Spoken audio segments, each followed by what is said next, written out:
celle du hublot, du petit hublot des chèvres. Ouais, tu vois, c'est des sources de l'entraînement, ça.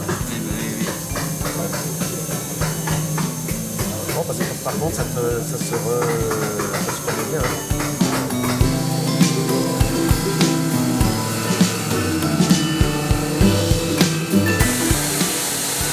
C'est si long que ça, séché? Non, non, voilà, il y a peut-être le fait que la température extérieure n'est pas non plus. Il y a une petite péripétie. Ça a l'air bien pourtant. Ah, ça correct.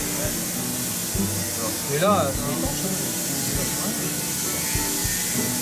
Faut que ça durcisse, quoi, c'est ça? Là, tu mets le hublot quand même pour être sûr que. J'ai testé déjà en dehors. Ça rentre là? C'est un peu. Il est en place là? Oui. Bon bah voilà.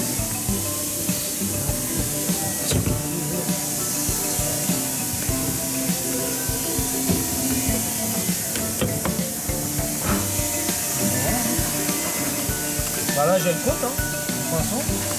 Ouais.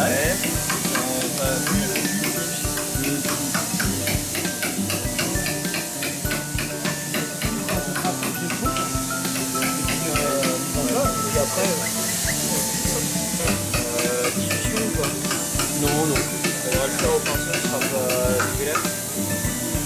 Si. Ou alors on attend vendredi quand on pousse comme ça avec. Et je peux toujours préparer très bien. Et comme ça tu fixes l'autre et on pistonne tout d'un coup.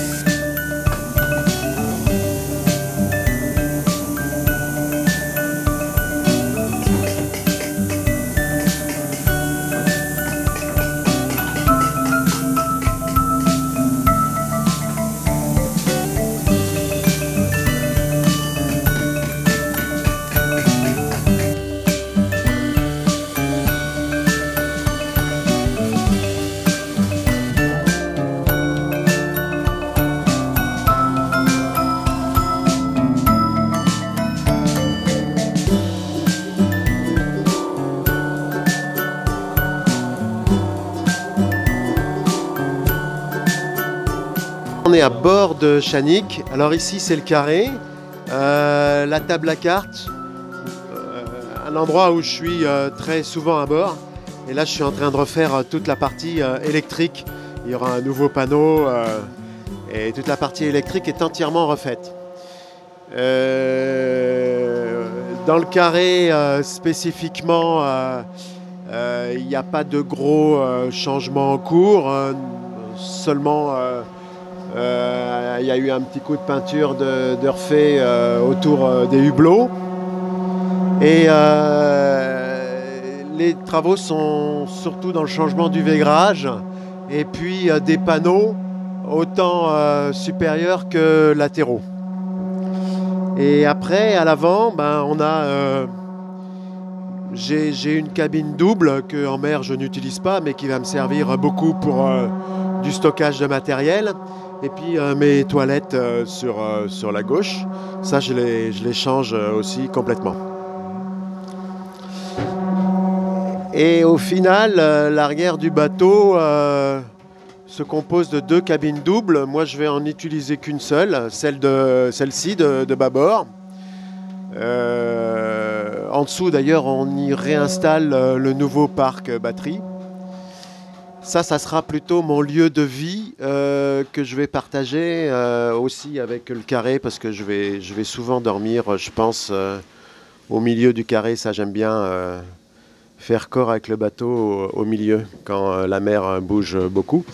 Et à l'arrière tribord, cette cabine-là aussi deviendra très vite un lieu de travail, atelier et stockage de pièces et de choses comme ça. Qui habituellement est une vraie cabine double, va être plus transformée en l'occasion comme atelier et lieu de rangement. À l'extérieur, beaucoup de choses sont faites autour de l'étanchéité. Donc on a repris déjà pas mal de parties au niveau du cockpit. Une grosse partie qui a été sur tout le liston, on a refait toute l'étanchéité de la liaison pont-coque. Et on termine par le remplacement des différents ou panneaux de pont ou hublots latéraux.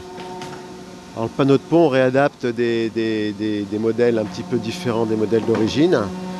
Et ça, c'est un super boulot fait par Anthony à ce sujet-là.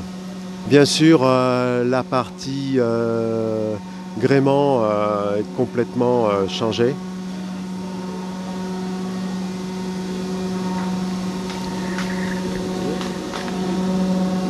Et je vais rajouter ici, dans la porte, dans la descente, un système de porte étanche. Ça sera la seule, on va dire, modification par rapport à l'origine de la conception. Parce que je tiens vraiment à ce que j'ai un système étanche, soit de l'extérieur que de l'intérieur. Donc il y aura... Alors, il y aura une porte qui viendra, à la différence de celle-ci, qui viendra se positionner à 45 degrés au final, avec deux vraies grosses fermetures, autant manipulables de l'intérieur que de l'extérieur. Donc voilà, ça va obliger de retravailler le cadre à cet endroit-là. Et puis j'ai aussi le projet de fabriquer une capote rigide, parce que par expérience dans le sud, une capote souple c'est quand même assez fragile. Je me suis déjà fait arracher par une déferlante l'ancienne capote souple, donc une vraie capote rigide en dur et avec des mains courantes qui permet le passage aisé de l'avant à l'arrière au moment où il y a des manœuvres à faire au pied de mât. En extérieur, sur la coque, les gros travaux sont concentrés essentiellement sur le fait de refaire un traitement anti-osmose. Il a été complètement sablé. Et puis, bien sûr, tous les passages de coque sont changés. Donc, on change toutes les vannes. On les voit plus de l'autre côté, les vannes. Et là, en parallèle de ça, une fois que la liaison pont-coque aura été repeinte, on est déjà en train de s'attaquer au polissage de la coque en même temps.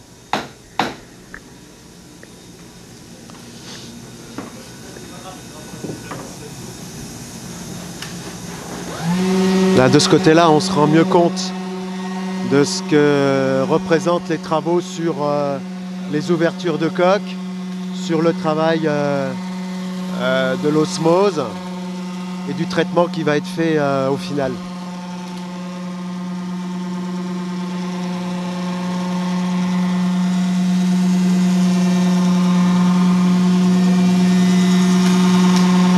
Moi j'ai choisi un régulateur de type Caphorn que j'ai déjà éprouvé dans mon ancien périple. J'avoue que c'est quelque chose qui est costaud, qui est fiable et sur lequel on peut vraiment compter. Et puis en plus qui a l'avantage de ne pas être gourmand en électricité, quoi, oui. Hein. Bah oui. Simple, mécanique et efficace. Donc voilà, je vous présente une partie de l'équipe des stagiaires qui travaillent régulièrement sur Chanik.